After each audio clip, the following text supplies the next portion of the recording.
नमस्कार, राधे राधे, स्वागत आप सभी का हमारे परिवार जीनियस 50 में। साथियों, आज हम लोग चर्चा करेंगे नाव और धारा, बोट एंड स्ट्रीम। तो आइए देखते हैं। पहला क्वेश्चन है, ठहरे हुए पानी में नाव की गति 12 किलोमीटर प्रति घंटा है, धारा की गति 8 किलोमीटर प्रति घंटा है। नाव को एक निश्चित दूरी तक धारा की दिशा में ले जाया जाता है और फिर शुरुआती बिंदु पर वापस लाया जाता है। पूरी यात्रा के दौरान नाव की औसत गति कितनी थी? तो यहाँ पर देखिएगा, आपको कुछ भी नहीं करना है। धारा की दिशा में चलता है ना, तो वहां पर आपका धारा की दिशा में जब चलता है तो चाल क्या हो जाता है, हम दिखा देते हैं ds से। ds क्या होता है? डाउन दिशा में स्पीड। किसका? नाव का। या तो डाउन दिशा में स्पीड कहें या तो फिर क्या कह सकते हैं, धारा की दिशा में नाव की चाल। जो ds बराबर क्या हो जाएगा, शांत जल में नाव की चाल 12 किलोमीटर प्रति घंटा है और धारा की चाल कितना है, 8 किलोमीटर प्रति घंटा। जो कितना निकल कर आएगा, 12 में 8 जुड़ेगा, 20 किलोमीटर प्रति घंटा हो जाएगा। और धारा के विपरीत दिशा में नाव की चाल क्या होगा, तो आपको यहां लिख देना है u। यस, यू से क्या हो गया, अपर हो गया। कहने का मतलब नाव जो है धारा के विपरीत दिशा में चल रहा है, तो वहां पर क्या होता है, चाल, शांत जल में नाव की चाल में से धारा की चाल को हम घटाते हैं। जो कितना निकल कर आएगा, 4 किलोमीटर प्रति घंटा। ये 20 किलोमीटर क्या हो गया, प्रति घंटा हो गया। अब औसत चाल क्या होता है? औसत चाल निकालने के लिए आपको देखिएगा 2 मेथड बताते हैं, जो आपको बेहतर लगेगा उसी से आप लोग करना। एक तो ये हो गया, धारा की दिशा में चाल कितना है, 20 किलोमीटर प्रति घंटा हो गया। और धारा के विपरीत दिशा में चाल कितना है, धारा के विपरीत दिशा में जो चाल है ये हम कर देते हैं ds। और धारा के विपरीत दिशा में जो चाल है वो us कर देते हैं। जो कितना निकल कर आ गया है, 4 आ गया है। अब दोनों का जो लासा आएगा वो कितना हो जाएगा, आपका 20 होगा। ये जो 20 निकल कर आया क्या हो जाता है, कुल दूरी होता है। इसे हम क्या करते हैं, कुल दूरी। ये क्या हो गया, कुल दूरी हो गया। अब समय निकालने के लिए हमें क्या करना पड़ता है, समय निकालने के लिए कुल दूरी में किससे भाग करते हैं, इस चाल से भाग करते हैं। तो 20 से 20 में भाग जाएगा, एक बार हो जाएगा। और 4 से जब 20 में भाग करेंगे तो 5 बार जाएगा। तो औसत चाल बराबर जो होता है आपका औसत चाल। औसत चाल, अगर नाव की औसत चाल देखेंगे तो फिर क्या हो जाता है, कुल दूरी बटे क्या होता है, कुल समय। कुल दूरी बटे क्या होता है, कुल समय होता है। अब यहां पर कुल, यहां देखते हैं साथियों, तो फिर क्या हो जाता है, कुल दूरी। तो कुल दूरी कितना है अभी, ये तो 20 किलोमीटर है। एक चीज और साथियों याद रखना, ये तो 20 किलोमीटर जाने में लगा है और जब 20 किलोमीटर फिर वापस आएगा ना, तो 20 कितना हो जाएगा, 40। कहने का मतलब एक ही रास्ते पर 2 बार चला गया है। जब 2 बार चला गया तो इसमें 2 का क्या करेंगे, गुणा करेंगे। बटे में समय क्या हो जाएगा, 1 में जब 5 को जोड़ेंगे 6 हो जाएगा। 40 में जब 6 का भाग करेंगे तो कितना, 6 छवों का 36, फिर 6 छवों का 36, फिर 6 छवों का 36 ऐसे आता। तो हम क्या कर देते हैं, 6.67 किलोमीटर प्रति घंटा हो गया, नाव की औसत चाल हो गया। एक तो फार्मूला आपका ये हो गया, इस मेथड से आप कर सकते हैं, ये भी आपका आसान है। और दूसरा देखिए, आपको कुछ भी नहीं करना, केवल फार्मूले में मान रख देना है। तो वह फार्मूला क्या होता है, तो यहां पर देखिएगा, औसत बराबर होता है, औसत चाल बराबर होगा, क्या हो जाता है आपका 2v1 v2 बटे b1 प्लस क्या होता है, v2 होता है। जो v1 को हम ds मान लेते हैं, v2 को us मान लेते हैं। ठीक है, अब इसमें हम मान रखते हैं तो क्या हो गया, 2 गुणे कितना हो जाएगा आपका 20 गुणे 40। 20 गुणे कितना हो गया, 20 गुणे 4, और बटे में क्या हो जाएगा, 20 में जब हम 4 को जोड़ेंगे तो 24 हो जाएगा। इसको काटते हैं 4 से, 4 एकन 4, 4 छक 24, 2 से काटते हैं 2 तिहाई 6 हो गया, 2 एकन 2 हो गया। अब 20 में जब 3 का भाग करेंगे ना तो 6.67 किलोमीटर प्रति घंटा आएगा। साथियों, ये फार्मूला अगर आपको याद रहेगा तो केवल मान रखना है, आपका आंसर प्राप्त हो जाएगा, जिसका सही ऑप्शन होगा डी। साथियों, दूसरा क्वेश्चन है, अगर एक नाव 30 किलोमीटर प्रति घंटे की गति से एक निश्चित दूरी पर जाती है और 60 किलोमीटर प्रति घंटे की गति से उसी दूरी पर वापस आती है, संपूर्ण यात्रा के लिए औसत गति किलोमीटर प्रति घंटे में क्या है। यहाँ पर देखिए दे दिया है कि जब वह क्या करता है, 30 किलोमीटर प्रति घंटे की गति से जाता है और उसी निश्चित दूरी में 60 किलोमीटर प्रति घंटे की चाल से वापस आता है, तो यहाँ पर क्या हो जाता है, अभी हम फार्मूला क्या लिखे हैं, औसत चाल। औसत चाल बराबर आपका हो जाता है पहला चाल गुणे दूसरा चाल, और बटे में क्या होता है, पहला चाल प्लस क्या होता है, दूसरा चाल, और यहाँ पर क्या 2 लगाते हैं। ठीक साथियों, अब हमें क्या करना है, जब धारा के विपरीत में चलता है तो उसका चाल कितना है, 30 है, तो 2 गुणे कितना, 30 गुणे फिर कितना हो जाएगा, 60 बटे कितना, 30 में 60 जोड़ेंगे तो फिर कितना आएगा, 90। काटते हैं, 0 से 0 कैंसिल हो गया, 3 त्रिका 9, 3 दूनी 6 हो गया, 3 एकन 3, 3 दहा में 30 हो गया, 2 दूनी 4 में जब 10 का गुणा करेंगे कितना हो जाएगा, 40 किलोमीटर प्रति घंटा हो जाएगा। जो नाव की औसत चाल है वह कितना आएगा, 40 किलोमीटर प्रति घंटा, जिसका सी ऑप्शन क्या है, सही है।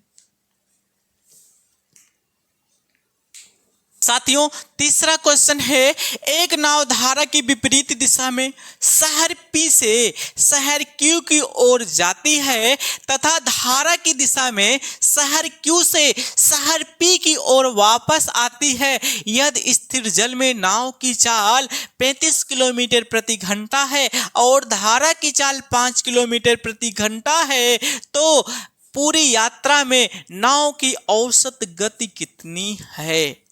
तो यहाँ पर अगर हम धारा की दिशा में चलेंगे ना तो धारा की दिशा में नाव की चाल क्या हो जाएगा, आपका स्पीड, डाउन स्पीड, कहने का मतलब धारा की दिशा में नाव की चाल जो होगा 35 में 5 को जोड़ेंगे तो फिर कितना, 40 किलोमीटर प्रति घंटा। और अगर धारा के विपरीत दिशा में चलेंगे तो फिर क्या हो जाता है, यू यस कर देते हैं। यू का मतलब नाव जो है धारा के विपरीत दिशा में चल रहा है, जो कितना हो जाएगा, 35 माइनस 5 घटाने पर कितना आएगा, 30 किलोमीटर प्रति घंटा होगा। अब क्वेश्चन में क्या कहा गया है, नाव का औसत गति क्या होगा, कुछ भी नहीं करना साथियों, इसी फार्मूले में मान रखना है। तो क्या हो जाएगा, 2 गुणे 40 गुणे 30, 40 गुणे कितना, 30, और बटे में क्या हो जाएगा, 40 में 30 को जोड़ेंगे तो 70 आएगा। 0 से 0 को कैंसिल करते हैं, गुणा करते हैं, 3 दूनी 6 और 6 चौक कितना हो जाएगा, 24, 240 बटे 7। अब इसमें हम भाग करते हैं 7 से, तो 7 त्रिक 21 बचा 3 30 हो गया, 7 चौक 28, फिर दशमलव लगाएंगे, यहाँ 2 बचा था 20 हो गया, 7 दूनी 14 हो गया। ऐसे हमारा जो सही ऑप्शन होगा 34.28 किलोमीटर प्रति घंटा। जो इसका सी ऑप्शन क्या है, सही है। इसका सी ऑप्शन क्या होगा, सही होगा। साथियों, चौथा क्वेश्चन है, एक नाव 30 किलोमीटर प्रति घंटे की गति से एक निश्चित दूरी तय करती है और और 60 किलोमीटर प्रति घंटे की गति से उसी दूरी पर वापस आती है। संपूर्ण यात्रा के लिए औसत गति किलोमीटर प्रति घंटे में होगी। तो यहाँ पर क्या करना है, आपको कुछ भी नहीं करना है। औसत गति निकालने के लिए 2 गुणे b1 गुणे b2 बटे b1 प्लस क्या b2, इसी में हम मान रख देते हैं। तो 2 गुणे कितना हो जाएगा, 30 होगा, और गुणे कितना होगा, 60 होगा। अब 30 में 60 को जोड़ेंगे कितना आएगा, 90 हो जाएगा। काटते हैं, एक जीरो यहां से कैंसिल करते हैं। 3 त्रिक 9, 3 दूनी 6 हो गया, 3 एकन 3 और 3 दहा में 30 हो गया, 2 दहा में 20, 20 दूनी कितना हो जाएगा, 40 किलोमीटर प्रति घंटा। तो अगर औसत गति देखें तो कितना हो जाता है, 40 किलोमीटर प्रति घंटा, जिसका सी ऑप्शन क्या है, सही है। साथियों, 5वां क्वेश्चन है, अगर एक नाव 30 किलोमीटर प्रति घंटे की गति से एक निश्चित दूरी तक जाती है और उसी दूरी को 20 किलोमीटर प्रति घंटे की गति से वापस तय करती है, तो कुल यात्रा के लिए औसत गति किलोमीटर प्रति घंटा में क्या होगा। तो यहाँ पर देखते हैं, औसत गति बराबर 2 b1 गुणे b2 बटे b1 प्लस क्या b2। तो मान को हम रखते हैं, नाव की चाल जो है 30 किलोमीटर प्रति घंटे की चाल से गया था, 20 किलोमीटर प्रति घंटे की चाल से वापस आता है। तो क्या हो गया, 2 गुणे 30 गुणे 20 और बटे में क्या होगा, 30 में 20 को जोड़ेंगे तो 50 आएगा। एक जीरो यहां से कैंसिल करते हैं, 2 तिहाई 6 और 6 दूनी कितना हो गया, 12। एक जीरो था तो जीरो को नोट करते हैं, 5 से भाग करते हैं, 5 एकन 5, 5 दूनी कितना हो जाएगा, 10, 5 चौका 20। तो कितना हो गया, 24 किलोमीटर प्रति घंटा। तो जो उसका औसत गति होगा 24 किलोमीटर प्रति घंटा होगा, जो बी ऑप्शन क्या है, सही है। 6वां क्वेश्चन है, राम एक 95 मीटर लंबे तालाब में तैरता है, वह एक छोर से दूसरे छोर तक तैर कर जाने और वापस उसी रास्ते से आने में 190 मीटर की दूरी 1 मिनट में तय करती है, उसकी औसत गति ज्ञात कीजिए। तो साथियों, औसत गति बराबर होता है, औसत गति बराबर क्या होता है, कुल दूरी बटे क्या होता है, कुल दूरी बटे कुल समय होता है। कुल क्या होता है, समय होता है। तो उस तालाब में वह क्या करता है, जाने और वापस आने में 190 मीटर की दूरी तय करता है। तो कितना दूरी तय करता है, 190 मीटर की दूरी तय किया, और वह भी कितने समय में, 1 मिनट। 1 मिनट का मतलब 60 सेकेंड, तो बटे क्या कर देते हैं, 60। जीरो से जीरो को कैंसिल कर देते हैं, 6 से हम भाग करते हैं, तो 6 त्रिक 18 हो गया, दशमलव लगेगा, 6 कन 6 हो जाएगा, 4 बचेगा और 6 36 हो जाएगा, जो आपका लगभग क्या सही होगा, 3.17 मीटर प्रति सेकेंड, जो इसका बी ऑप्शन क्या है, सही है। साथियों, 7वां क्वेश्चन है, एक नाव की स्थिर पानी में 20 किलोमीटर प्रति घंटे की गति है, नदी में 5 किलोमीटर प्रति घंटे की बहाव है, वह नदी में कुछ दूरी के लिए बहाव की ओर चलती है और वापस आती है, नाव की चक्कर लगाने की औसत गति और स्थिर पानी में गति का अनुपात है।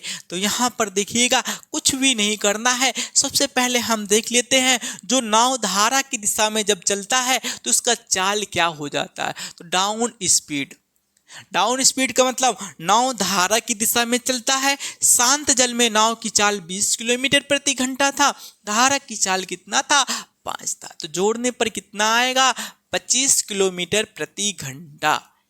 ये तो धारा की दिशा में चाल हो गया। धारा के विपरीत दिशा में चाल देखेंगे तो फिर क्या हो जाएगा, यूएस। जो धारा के विपरीत दिशा में चाल हो गया तो फिर क्या करेंगे, 20 में से 5 घटाएंगे, 15 किलोमीटर प्रति घंटा। ये क्या हो गया? 15 किलोमीटर प्रति घंटा हो गया। अब क्वेश्चन में क्या कहा गया है? क्वेश्चन में कहा गया औसत गति और स्थिर पानी में नाव की चाल। तो औसत गति क्या होगा? तो औसत गति के लिए हम क्या बताए हैं आपको? 2b1 गुणे b2 बटे b1 प्लस क्या? b2। तो यहां से हम मान रखते हैं 2 गुणे b1 का मान 25 और b2 का मान कितना रखते हैं? 15 बटे क्या करेंगे? 25 में 15 को जोड़ेंगे, कितना आएगा? 40 आएगा। काटते हैं इसको, कितने से काट देते हैं? यहां पर देखिएगा, हम काट देते हैं 5 से, 5 3 15 और 5 8 40। 2 से काटते हैं, 2 1 2, 2 चौका 8 हो गया। गुणा करेंगे 25 तिया कितना हो जाएगा? 75। 75 बटे 4, 4 से भाग करेंगे, कितना आ जाएगा आपका? 4 1 4 हो गया, 4 बटे 32 हो जाएगा। और उसके बाद फिर क्या हो जाएगा? 4 बटे 32। नहीं साथियों, इसको हम ऐसे रहने देते हैं। कितना आ गया है? 75 बटे 4 हो गया। ये क्या हो गया है? औसत चाल। तो क्वेश्चन में क्या कहा गया है? औसत चाल। औसत चाल। और किसमें अनुपात कहा है? शांत जल में स्थिर पानी में गति।